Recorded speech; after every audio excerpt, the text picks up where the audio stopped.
In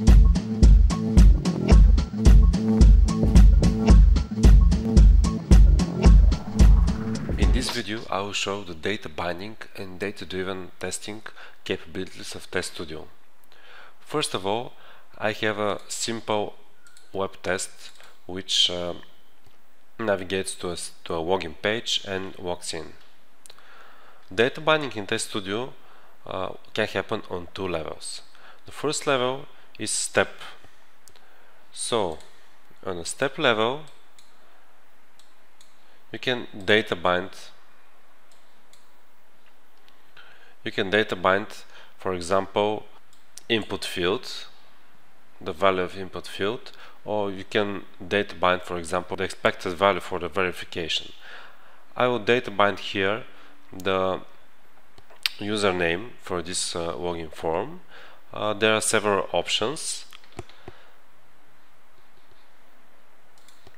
First of them is using the local data. We have a local database that provide, and you can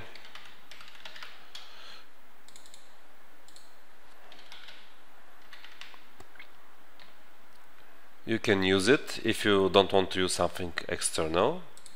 So when I have this database created, I can data bind this step with the, let's say, first column, and I can create second column for the password.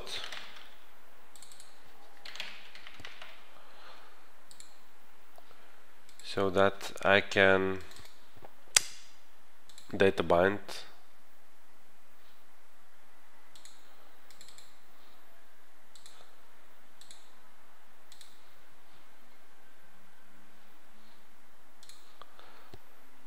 the password as well. So when I execute the test now, I will execute two iterations. The first one is the first row of the database, and the second one is the second row. So here you can see two iterations, and you can switch between them and see the log. So in that way you can iterate through many values for input fields, for verifications or other steps, and have only one step for verifying a lot of values. The other options for data binding are Excel file, CSV file, XML file, or using external database. So you can connect to various kinds of databases and database servers, and using a database there. Of course you can use Excel, CSV, XML file as well. The data binding, the other way to data bind is a little bit more advanced. It is to data bind an element. So for those two elements, for the username and the password, I have expression which is built by the tag name and the ID. For password we have tag name and ID. So for those two elements, the only difference is the ID, the only difference in the fine expression. So I can actually data bind one of those elements, and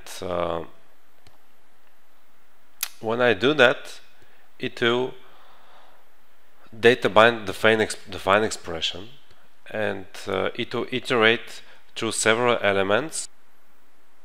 So I will use more of my local database columns, and username and password. This is column 3.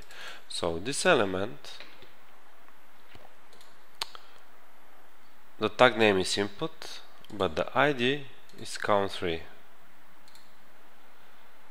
Okay, and now only using this element I can iterate through both of those elements. So if I delete this step, I just want to add one value inside several elements. So I'll use only one step, and I can iterate to all the elements on my web page. This is very useful if you have similar elements, a lot of similar elements on your web page, and instead of, for example, if you have 20 elements, instead of adding 20 different steps, you can just data bind that one element, and with only one step you can iterate to all the elements. So let's see, when I have only one step, it should enter the value in both first and second fields. See? So I have two iterations. The first iteration entered that value in the first field, and the second iteration entered the value in the second field. So that this saves a lot of steps and a lot of effort, and data binding element can be very useful for verifying all the elements on one page and verifying they're working correctly. So this is a data binding capability of Test Studio. You can bind a test to a local database, external database, CSV, XML or Excel file. You can bind a step, action step or verification step, which will iterate through several actions and several verifications, and you can bind a visual element so that with only one step you can iterate through many elements on your web page.